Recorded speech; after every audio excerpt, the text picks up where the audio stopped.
เขาตัวนี้ฮ้อนเขาตัวนี้บ่ฮ้อนปานนั้นนี่เนาะเข้าใจอยู่เนาะเข้าใจจ้าเนาะหากเว้าบ่เป็นแม่เป็นสองรอบหน่อยเนาะได้อยู่ที่เนาะเลยโอ้ยเนาะดีใจดีแต่ผ่านกะเป็นสร้างเฮ็ดเฮือนไม่แห้งมัดจุกจุกพี่หน่อยเนาะเปิดคลิปเปิดภาพมาบัดนี้กะพี่ละอยู่บ้านซองเนาะน้องต้นกล้าคือเก่าพี่หน่อยเนาะโอ้บันไดเราเนาะตอนแรกกับคำบ่แล้วสิได้แก้แบบหน่อยเนาะครับมืออื่นเท่าแล้วมืออื่นบ่แม่นจังมันยังบ่แก้ให้ยันเด็กน้อยเหยียบยันเด็กน้อยเหยียบขอบมันแตกเนาะมันแน่นๆเลยอยู่อันแคมเฮ็ดเลยอันแบบนี้เลยได้บ่ได้ก่อบ่ได้หยังเลยนะนี่เทเลยแบบนี้แหละมันแน่นหน้าดีไอ้แม่เดี๋ยวแต่ว่าเฮาก่อบล็อกขึ้นนั่นแต่เฮาซาบเฮาก่อขึ้นเฮายังสิได้สาบอยู่เป็นบ่แม่อันนี้เฮาเทเลยนี่ถ้าว่าแบบเฮามันดีมันก็ดีไปเลยนะเอาแบบได้ก็ดีเบิดแหละพี่น้อยมันเป็นปูนแต่ว่าแบบนี้สิมาตรฐานกว่าสิแข็งกว่าบันไดแล้วเนาะเอาพอดีมื้อนี้เนาะทางพี่เพิ่นว่าก็สิได้มื้อได้วันจ่ายเงินจ่ายค่ำหน่อยเนาะโดยแล้วก็เอาซื้อข้าวซื้อน้ำมาสู่กันกินพุ่นละข้าวกับข้าวอยู่รถปู่เป้าต้องต้นกล้าไปเมี่ยงบ่ทางน่ะป้าต้องไปว้าวเนี่ยบ่สบายตลอดแทบประตูนี่อันนี้แหละแม่นเบิดนี่นะเอาละทานกินข้าวแล้วบ่ไปมาเด้อประตูไปตู้เด้อเนาะล้างไม้ล้างมือมาบัดเดี๋ยว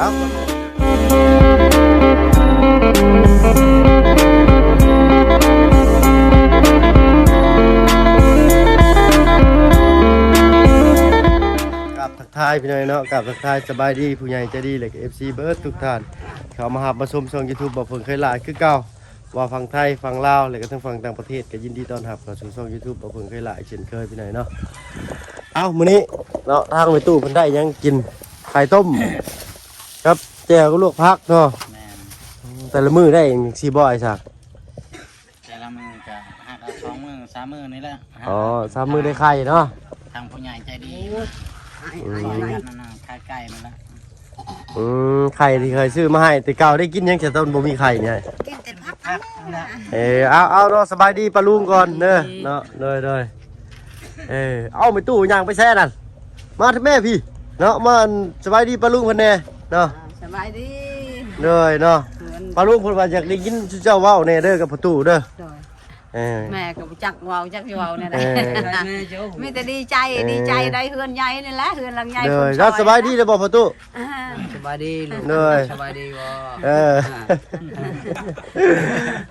เนาะเอาจีจันดีดึงอยู่เลยเนาะยังเงายังง่วงผู้ช่างโอ้เฉยๆม่วนชื่นในใจกันเลยม่วนชื่นพอดหมอลำซิ่งอยู่เลยเนาะดีใจในเฮือนเด้อคำว่าม่วนบ้านเฮานี่สิใส่กับคมไม้อีกแบบนึงไปเลยนะคำว่ามวนบ้านเพิ่นนี่คือแบบว่าคักนะประมาณนี้นะนะทางบ้านน้ามวนนี่คือแบบว่าผู้และไปลิ้นไปม่วนไปว่าไปลิ้นบุญลิ้นทานบ่หรือว่าไปอันเต้นคอนเสิร์ตที่ม่วนน่ะสนุกว่าเจออันนี้บ้านเพิ่นม่วนนี่คือว่ามีความสุขเห็นดีใจนะว่าบ่ได้ถือจะสู้นี่สิชื่อเบียร์กินละพรละวงละแล้วจักหลอกนี่มีกำลังใจแต่ว่าแม่นนั่นพอนี่กับนายชางนี่แหละเนี่ยใดว่าบ่ได้ถือจะชูแต่ว่าคันว่าผู้พอซ้อกันกันมีแต่พ่อกับเอาแบบว่าชางนี่แหละอันแบบว่าขึ้นบ้านนี่คือเฮาสิบ่ก้าวไก่เนาะเสียสิเจ้าจัดการเองเด้อเนาะแบบว่าได้ฮีดข้อประเภทนี้ทั้งเจ้าเอาแบบว่าขึ้นแล้วสบายใจนะขึ้นอยู่สบายใจเนาะเอาแบบพระเยซูสิเจ้าก็ได้เนาะมันจริงแบบปฏิบัตินั้นเจ็บไข้ได้ป่วยมาแล้วโอ้ยเป็นยนต์เอาสั้นสินะนี่แหละพี่น้องมันมีมาแล้วเนาะแม่แนวตาบ่เห็นว่าสั้นซะก็เอาแบบตามแบบไปกินข้าวพี่นี่เพิ่นนั่นแหละบ่กินเหล้าบ่กินเบียร์แหละ1ดีบ่กินเหล้าเมาสุรา2บ่เปลืองเงินซื้อเบียร์ซื้อที่ของอยู่ของกินเลยก็กินน้ำส้มน้ำหวานเลยก็แล้วไปหั่นนะแต่ทางบ้านสุข่อยสิเป็นอีกแบบนึงเนาะก็สร้างเนาะเอาแบบว่าขึ้นง่ายๆนะแกะข้าวยันไอ้สร้างมันหิวเลยมื้อนี้ได้อันนี้มาเอาเลยชื่อข้าวมาพร้อมมัน กินพร้อมกันเลยนะ เอาดูได้ขอยกินมาเลยได้ขอได้ขอยตื่นเช้ามามื้อเช้านี่หิวข้าวแห้งแล่นไปซื้อน็อตดิ ให้ซื้อข้าวเหนียวนำนะ แม่นแล้วอ้ายเพิ่นว่าให้ซื้อน็อตซื้อข้าวเหนียวมานำเพิ่นว่า โอเค ยันว่าข้าวที่เจ้ายันไปตู้แล้วได้ตำข้าวลายหั่นนะแล้วหนึ่งข้าวไปบักลายเองเนาะ พอตู้เราสบายเลย เอาแกะสติ๊ปแล้วประตู อันชื่อพระเยซูมันบ่ได้จำหีดจำของมีแต่เขาอธิษฐาน อธิษฐาน โดย อันแบบนี้ได้สิขึ้นไปได้ไปตู้ขึ้นแบบบ้านที่เจ้าแล้วเนาะขึ้นแบบบ่กินเหล้าบ่กินเบียร์ดีกว่าอย่างเงี้ยเอาซื้อได้กับข้าวกับน้ำมากินเนาะ แม่น เงยเพราะว่าเฮาก็เงินเราก็เบิดไปได้หนีหลายแล้วนะ ใกล้ช่วยทำงาน เมื่อคืนนี้ดีใจจะเว้าได้บ่เพิ่ง โดย เฮาอันนั่นแหละย่านที่ทั้งมาเหยียบดีใจแห้งเลยค่ะ โดย มันงามได้กันได้เด้ โดย ช่องโมงจะได้นอน เป่ายันมาเหยียบบ่ไปตู้ 9 โมงถึงเมื่อบ้านข่อย 9 โมง3 ทุ่ม โดย จังมือเฮือน แม่น เพราะว่า เผาดิบ่อ้ายเผายันมันยันมันมีแนวเหยียบดิบ่ อันย่าน บ่ทันแล้ว มัน บ่แห้ง มันเกลียงมันสะอาดยังบ่ได้เพราะว่ามันยัง โดยเอาเนาะของอยู่ของกินก็จะถือปากหรือบ่ของกินยามมื้อเช้ากับของกินยามมื้อแรงนี่มันสิบ่คือกันพี่น้อยเนาะ เนี่ย กับข้าวยามมื้อเช้านี่มันสิ10 โมง 11 โมงมันอยากเย็นอยากชืดไปเลยพี่น้อยเนาะมันแบบ เอาเก็บกับน้ำ กับข้าวยามมื้อเช้ากับข้าวยามมื้อแรงมันสิต่างกันยามมื้อแรงสิมีต้มไก่ลาบจุกลาบดิบลาบแล้วลาบโอ้ยหลายอย่างพี่น้อยเนาะแต่อันนี่ยามมื้อเช้านี่อยากเหลือแต่ซ้ำนี้พี่น้อยนะ ลาย ก็เลยได้แต่ซ้ำนี้มาได้หมกปลามา2 หมก ปิ้งตับ มานะ ปิงก็ปิงซับไป เนาะอยู่ดีไม่แห้ง แกะใส่อันจานเดียวไปเลยเนาะเบิดแล้วบ่ไปตู้จานเอามาอีกก็ ยังอยู่ โดยนี่อ่ะ บ่แม่นนะ บ่แม่นว่าของไผนี่ของไผนี่ ขาดในของ เลยแล้วก็ยังปูนอีก1 กระสอบน้อยเนาะ โดย น้องสิเอาเงินให้อ้ายไว้ไปซื้อแล้วเด้อ โดย เพราะว่าน้องสิได้เล่นลงหลุมน้องบางทีมื้อนี้น้องสิได้เมื่อก่อนเป็นไข่เสียงก็เป็นเปลี่ยนมื้อนี้พี่น้อยเนาะ เอาสีเขียวนะ80 สีเขียว80 โด เนาะ ยคันสีแดง85เอาสีเขียวก็ได้ มื้อนี้ได้แต่อันกระสันน้องสิเอาเงินมาให้100,000กีบเด้อ โดย ไปซื้อเองเลยก็20,000นี่สิจะซื้อM100มาไปกินเทปูนมื้ออื่นเด้อ โดย ถ้าว่าน้องบ่ได้อยู่อะนะเพราะว่าบ่ไหวแหละอาการแบบไข้ขึ้นสมองเลยตอนเนี้ย โดยเดี๋ยวนี้แล้วยังบ่วางบ่ จักเรามาแต่ใช้น้องต้นกล้าโทรหากินนี่ มาที่แรกนั่นก็คือ บ้านเกงหลวง เก่งหลวง เพิ่นกินเปิดประตูเหล้านะ เปิดประตูเล่า แม่ เอาเด้อเนาะอันนี้ไปซื้อปูนด้วยช่างเด้อ โดย เอาบ่ต้องไหวก็ได้เนาะซื้อปูน80หรือ20,000ได้ซื้อM100มากินแล้วเด้อ โดย วันนี้น้องตากแดดหลายมื้อนี่ วนไปวนมาบ่ได้มื้อนี้พี่น้องแดดแห้งลิ้มนี่ฮะท้องฟ้าบ่มีเมฆเลย แม่ แฮมเนาะ เมื่อวานนี้ยัง เอากินแล้วได้เนาะ ก็แต่เช้านี่ก็แข้งแดดนั่นแหละมื้อเช้านี่ตอน เอามียังแหน่มื้อนี้ปิ้งหมู โอ้โดยอัน อ่า มีลาบมี หมูปิ้ง หลายแนวหลายอย่างเนาะ หมกปลาเลยหมกปลาซื้อมา3หมกลาบเป็นลาบหยัง ดอนไว้ มันมีไข่ปลานำได้นี่ เนาะ นี่ไข่ปลานี่แกะ เนาะ แก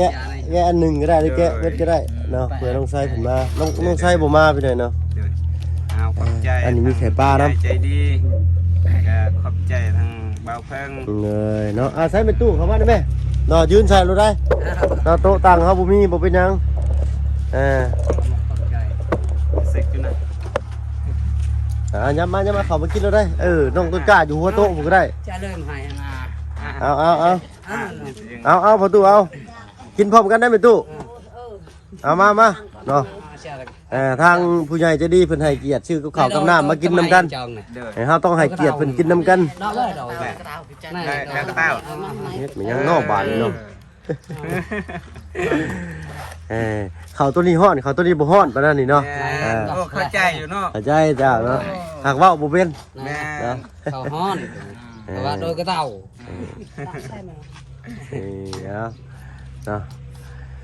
มากินน้ำกัน มากินน้ำกันมา เอาขอรถกินมากินนี่เนาะเอาเผื่อเป็นเกียรติในเกี่ยงานว่าซั่น เด้อ ๆเนาะนี่ก็มาเด้อประตูมากินนํกันได้ มา cái miệng lấy lông già đó นี่แหละข่อยกินกับไข่นี่นะ cái lông มาเด้อพี่น้องบ่ลงกินข้าวนํกันเนาะ มาเด้อมากินน้ำกันเด้อ กินข้าวสามัคคีกินข้าวห่วมปลากินปลาห่วมลีกินกล้วยห่วมวีเพิ่นว่า เนาะเอากินได้ไหมตู้เอ้ยเนาะ khẩu hôm phải chúng ta không tuổi nó นี่ hôm đi อะไรกินกันได้เพิ่นให้เกียรติชุมเฮาซื้อข้าวซื้อน้ำมากินใส่กันถ้าต้องให้เกียรติเพิ่นเนาะยักเอาไว้ประตูtết đâu cho máy nào máy nào เด้อ cái gì tàu มาพี่น้องเอ้ยเนาะกินข้าวนำกันเอาไปใช้แล้วประตูนะมันเด้อ này buồn ง่ายบวงนี่บวงนี่เนาะ à luôn เอานี่ สดดีเนาะ มีลาบปลา เด้อ แล้วก็มกปลาไอ้เจ้าพริกประตูมันคือเป็นตัวแซ่บพี่น้องเนาะเอา มันผักนะ เอาเนาะเอาเอ็มเลย มาดูบ้านแล้วเขาอีก bên lại nó còn ได้อย่างละครับ แอมนึง นี่ ขอบ ใส่อัวบ้านเอิญถ้าอยู่ไทยเป็นเจือนใส่กรอกเนาะใส่กรอกหวานลุงจันมากเด้นี่ฮะกับข้าวมือหนึ่ง ใส่หัวใส่เกาะคือกันบ่ อัวกับอัวได้กรอกกับกรอก แม่น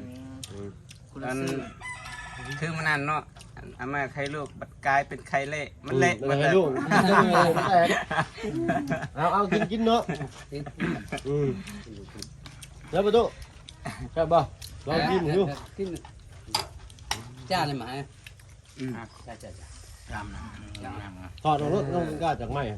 ใครได้ก็ยิบเอาจัดการเลยไอ้พูดออกจากไม้ไปเลยเอ้ยย่ำนั่นแหละเอาบานนี่ภาษาลาบันข่อยหูไปแล้วข่อยอยากหูอันใครนี่ก็เอิ้นกล้วยเนาะเห็นป่ะ tren ตรา ruồi รวยฮะ ตรา tren ruồi อะไรรวยมุกป้าได้ด้วยจ้ะบ้านจะเป็นอะไร tao bô xía ตระโบหรือเสียตระโบนี่มุกเนาะเสียนี่ป้า แม่น เอาท่าปั้นเรือบัน này này ความแท้วต่างนะนี่ก็โมรกา เงื่อนมาก ตอนนี้ก็โมรกะ này này này มันจะมีลายชนเผ่าไปหน่อยแล้วมั่งล่ะแล้วกินข้าวมั้ง ย่างย่าง con ai ไปอ่ะย่าง ừ chua này con này không phải chua này này con này con này เกือบตาระบอดเนาะ เกือบนะ ดื้อหลาเด้อ này ไปได้น้อยดื้อนะ หามือไม่แต่เอามือน่ะมันปังไว้โอ้ à cái này là cũng không có บอกเล็กน้อยดื้อนี่ให้ต้องสื่อให้เล็กน้อยดื้อผู้ใหญ่ดื้อก็ให้ แม่น ให้เบิด แม่นว่าสิตามใจเนาะ ไม่ได้หรอก คันว่าตามใจมันดื้อกว่านั่นน่ะทุก rồi thôi น้องชายยังบ่มาพี่หน่อยนะเพราะว่าเพิ่นยังไปบ้านยังต้องสุขะ ไปบ้านกิงหลวงกิงหลวง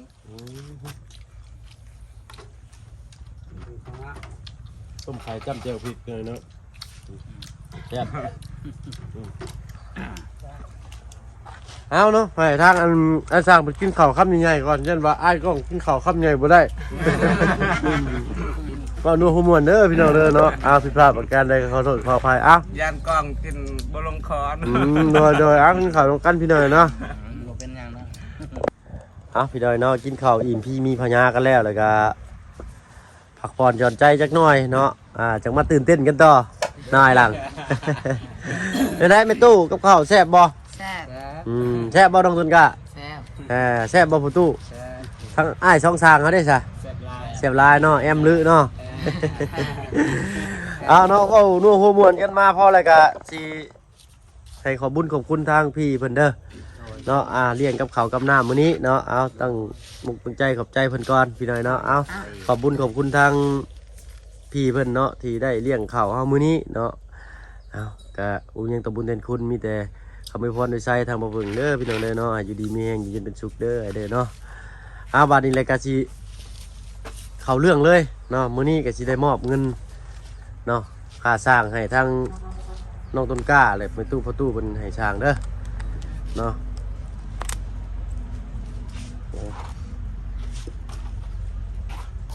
1 2 3 4 5 6 7 8เนาะเดี๋ยวจะให้อนาคไอ้ช่างเป็นนับอีกแค่หนึ่งแล้วนี่แต่พระเจ้าเด้อ โดย เนาะมีแต่ให้ทางประตูไปตู้เนาะขอบุกขอบใจทั้งเพิ่นนั่นแหละก่อนเด้อเนาะจะได้จึงมามอบให้ทางง่ายเพิ่นเนาะเคยเห็นมีบ่เงิน8 ล้านลายซั่นนี่ได้จับอยู่เคยได้จับอยู่บ่เนาะเอาดีใจบ่ได้จับเงินนี่ จับนั้น หลายน้าบ่ชอบไหมเด้อเจ้าหน่อยสิได้จับหลายกว่านี้ได้นี่ สาธุแหละให้ได้หลาย มีแต่ขอบุญขอบคุณเพิ่นเด้อน้องต้นกล้ากับประตูไม่ตู้เนาะมีหยังอยากบอกอยากเว้าสู่เพิ่นฟังบ่ว่าความรู้สึกแนวใดเนาะ อันนี้ก็ขอบใจหลายๆทั้งแม่ซีสวรรณชลเนี่ยไทยและซื้อของซื้อน้ำให้กินในมื้อนี้กับน้องปุนก้ากับสร้างและประตูไม่ตู้ได้กินขอบใจหลายๆและความรู้สึกของน้องปุนก้าก็รู้สึกว่าดีใจหลายๆและขอบใจหลายๆที่ได้ซอยเพื่อนในให้น้องปุนก้ามาขึ้นมาอยู่และให้น้องปุนก้าสะดวกเพราะว่าตอนนั้นหนูบ่ได้เนี่ยขอบใจหลายๆและขอบใจหลายๆทางไอ้เพิ่งหลายๆเพราะว่าบ่ได้ไอ้เพิ่งมาแล้วบ่ได้บ่เห็นทางแม่ซีสวรรค์ทางลุงเพิ่นแหละขอบใจหลายๆทางทีมงานหลายๆที่ได้มาทาย เนาะกับทีมงานบ่จุกุทุกคนอะไรพี่น้องเนาะ เอาขอบใจหลายๆทางผู้ใหญ่ใจดีและ FC ทุกท่านที่ได้มาเบิ่งที่ได้มาชมเลยอันนี้ขอบใจหลายๆขอให้สุขภาพมันยืนขอให้ลำรวยๆขอยืนยาวเด้อสาธุ เนาะเนาะทั้งหมดทั้งมวลก็บ่เป็นเขาบ่เพิ่งเองดอกพี่น้อยเนาะเป็นของทางแม่ศรีสวรรค์สุริยะไทยเพิ่นเนาะอยู่พุ่นแหละรัฐมินนิโซตาเนาะทางประตูไม่ตู้เว้าพร้อมกันเลยอยากเว้าหยังบอกเพิ่นบ่ เอาก่อนนะ ขอบขอบใจทางแม่ศิษย์วัน บ่นะเว้าดังๆอีกเมื่อกี้นี่คือเว้าดังแท้ นะ ขอบใจแม่ศิษย์วันผู้ช่วยลานต้นกาผู้ช่วยพอตูแม่ตูให้คิดชิงได้ให้ได้ชิงนั้นให้ลำให้รวยได้เฮือนได้ชานกันย้อนผู้ทีมงานต้องเพิ่งแต่ว่าผู้มียังมีกินมีอยู่กับย้อนผู้ใหญ่ใจดีผู้ทีมงานของเพิ่งอะไร เลยนะ มีกินมีอยู่ก็คือกันมีกินมีลาบมีปอยก็มีกินย้อนผู้ใหญ่ใจดีย้อนเพิ่งคือเก่า เลย ให้อยู่ดีมีแห่งให้ลำให้รวยให้ยุ่งยาวมันยืน เลยนะ ขอบคุณแม่ศรีสวรรค์ควรที่ซอยหลานต้นกล้าและแม่ตูพอตูพอได้อยู่เฮือนเราเฮือนลังบักใหญ่และขอบคุณหลายๆให้เราอายุเรามันยืนให้เราลำเรารวยได้นอนหลับได้เงินหมื่นตื่นได้เงินล้านเงินแสนให้เงินหลังมาคู่มือเด้อเฮือนลูกอันนั้นแม่ศรีสวรรค์ผู้ซอยเพิ่นแต่คนเดียวเลยซอยอันในต้นกานี่แหละมีแต่เพิ่นผู้เดียวซอยกับอันขอบคุณนำมาเพิ่งผู้ เลยเนาะ แล่นไปแล่นมา พร้อม ทีม ทาง งา ครอน บครัวเพิ่นนั่นละ ขอบใจหล เนาะ ย เลย ๆแล้วก็ ควันยืน ให้อายุมันยืนให้อายุยาวนานให้ร่ำให้รวยต่อไปให้เงินคำลังมา กว่าเก่าอีกให้ซอยตอนกาตอนนาเด้อโช เนาะเอามีแต่ให้ทั้งน้องต้นกล้ามอบให้ทั้งไอ้สร้างเพิ่นเลยก็แล้วกันพี่น้อยเนาะอันนี้เป็นเงินของเจ้าเด้อเนาะที่ผู้ใหญ่เพิ่นซอยมาเลยก็ให้เจ้ามอบส่งต่อสู่ไอ้อันทั้งสร้างเพิ่นเอาลองนับเบิ่งเด้อเนาะคันว่ามันเหลือก็ส่งคืนคันว่ามันบ่พอก็สิหนีไว้ก่อน เว้าโดนขมวนเนาะเริ่มมาเป็นทุกร้านเลย เอาลองนับเบิ่งเด้อเนาะนับเบิ่งก่อน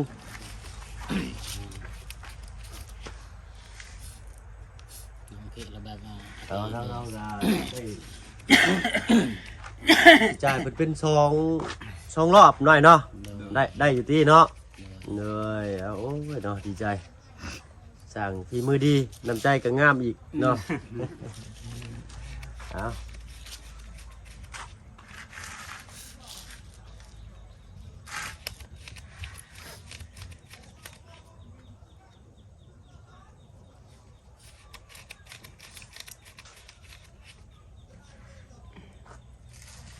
คอยก็ถือไว้แต่ลายมือนั่นแหละเนาะเสื่องไว้อยู่ยันคนเห็นเนาะยันไปน้ำทุ่งน้ำทางหั่นนะ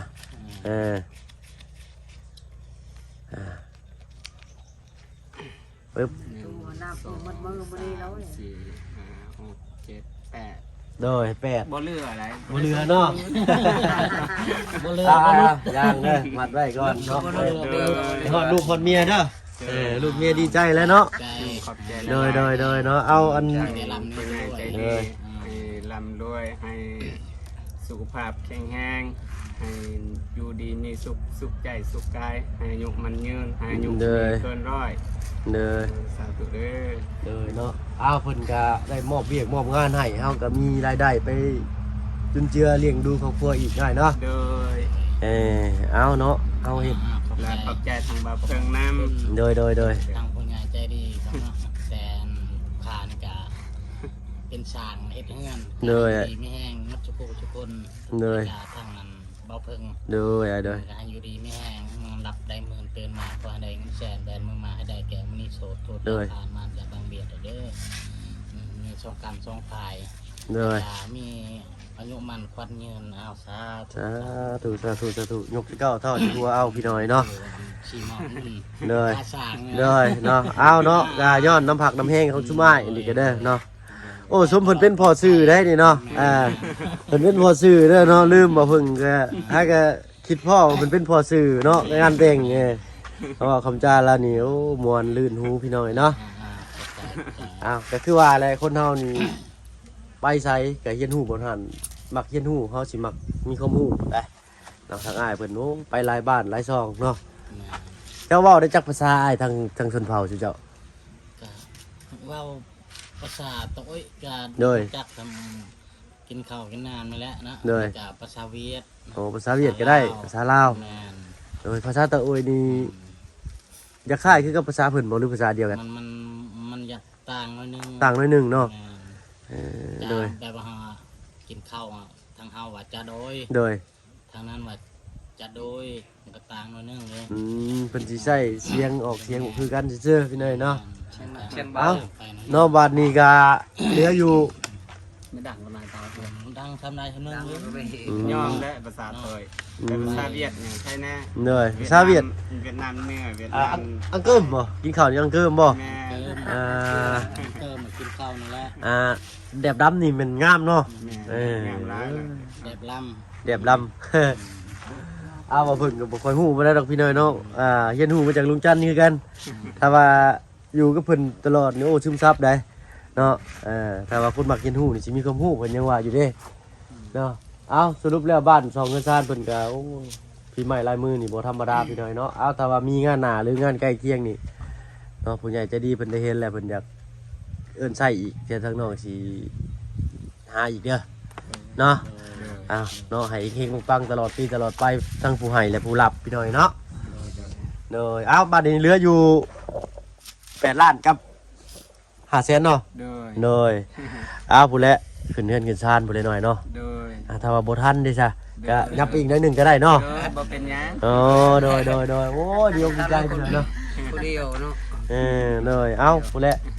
เนาะขึ้นเฮือนขึ้นซ่านจังว่าอีกจังนึง ในลายอยู่แล้ว เลย ใจบุญกระไดครึ่งหนึงก็ขอบใจอยู่แล้ว ดีใจแล้ว บัดนี้ขึ้นเฮือนขึ้นซ่านนี่ก็นักหน่วงผู้น่วงในได้นี่เนาะก็เอิ้นไปเว้าผู้เว้าคนเนาะ โดย เอาเว้าสำเฮาเห็นนั่นเพิ่นนั่นแหละเนาะเห็นเนาะเฮาเห็นเพิ่นสำนั้นแหละของอยู่ของกินลาบก้อยช่อยแซ่เนาะข้าวน้ำซ้ำปลาเอ้าโลกก็มีแต่ว่าขอบคุณทางไอ้สร้างเพิ่นหลายๆเนาะไปทางบ่เพิ่นก็สิขอตัวลำลาก่อนเนาะอยู่ดีมีแฮงเบิดทุกคนเด้อเนาะไปแล้วเนาะสบายดีจ้าเหนื่อยเนาะ ให้ตลอดปลอดภัย อ้าวสิพาไปเบิ่งบันไดอีกจังหน่อยพี่หน่อยเนาะโอ้ยเนาะดีอกดีใจทั้งไอ้ช่างเพิ่นก็ใจดีช่ำพี่หน่อยเนาะเอาถ้ามาเบิ่งก็ขอบคุณเนาะทางแม่ศรีสวรรค์สุริยาไทยพร้อมครอบครัวเพิ่นนั่นละพี่หน่อยเนาะที่เลี้ยงข้าวเลี้ยงน้ำทางทีมงานสร้างและทางมาเบิ่งเองพี่หน่อยเนาะและครอบครัวน้องต้นกล้าล่ะพี่หน่อยเนาะและก็ขอบคุณเนาะทางน้องก็มีขอบคุณแทนคุณทางพี่เพิ่นก็ขอให้อยู่ดีไปมีสุขเนาะความเจ็บอย่าสุได้ความไข่อย่าสุมีเนาะให้บ่ให้พลาดม่านบ่ให้เบียดเด้อเนาะเดินทางไปไสมาไสไข่ตลอดปลอดภัยเนาะที่สำคัญกับสุขภาพร่างกายแข็งแรงตลอดปีตลอดไปเนาะบ่เจ็บบ่จนเด้อเนาะเอาเนาะและมันด่างมาได้ก็ได้เนาะอันนี้เอาไว้อีกก่อนพี่หน่อยเนาะตัวนี้สิโจไว้ซะก่อนเนาะเอาเบิ่งข้างนี้บัดนี้เนาะยังน้อยหนึงพี่หน่อยเนาะยัง4-5แผ่นหนึงดอกคือสิแล้วเลยไม่นะก็เหลืออยู่5แผ่นไม่อยู่เทิงอีกเนาะโอ้เหลือได้นี่เนาะไม่เหลืออยู่เหลือก็สิไปเฮ็ดประตูอีกเนาะเฮ็ดประตูอีกเลยก็ไล่ใส่นี่นำเด้นี่ไล่ใส่ตัวนี้เฮ็ดตามใส่นี่ฮะอะไรเนาะโอ้ปลั๊กไฟโอ้น้องบ่เห็นsorry นี่แหละไม่นะคือสิบ่เหลือดอกก็เหลือกับประมาณแผ่น2แผ่นนี่ให้เพิ่นไปเฮ็ดประตูกับพอดีเลยเนาะเนาะบัดนี้เหลือแต่ที่เสาเนาะบ้านไอ้หลังอันออกไปเอาอันปูนเด้อไอ้เด้อเนาะทั้งน้องได้ออกไปนี่ก็มื้อแรงฟังเบิ่งก็จักสิได้เข้ามาบ่หรือว่าสิได้เมื่อเลยเนาะเอาขอบคุณในหลังทั้งไอ้สร้างเพิ่นหลายๆเด้อโดยเนาะไปละเนาะพบกันคลิปหน้าสำหรับคลิปนี้อยู่ดีมีแฮงเบิดสุขคนที่เข้ามาชมส่ง YouTube โดยแม่บ่เพิ่งเคยหลายคือเก่าโดยผู้ละมื้อสิเมื่อไปแล้วมื้อวันเสาร์วันอาทิตย์ผู้ละทางลุงเพิ่นสิเมื่อเด้อถ้าว่าลุงเพิ่นเข้ามาก็เอาให้เพิ่นเด้อ ให้ร้านไฟแน่ ใส่รถจักรมันก็บ่ฮอดบ้านแน่เนาะ อย่างว่าเอารถใหญ่ละสบาย เด้อเนาะเอาจังได๋จังว่ากันพี่หน่อยเนาะ ให้ร้านไฟกินแน่ เด้อเนาะโอ้มาแจกเบิดหมู่บ้านแล้วแนวนี้ฮะเบิดป้าเบิดลุงแล้วแหละเนาะไปพี่หน่อยเนาะไปแล้วสบายดีเจ้า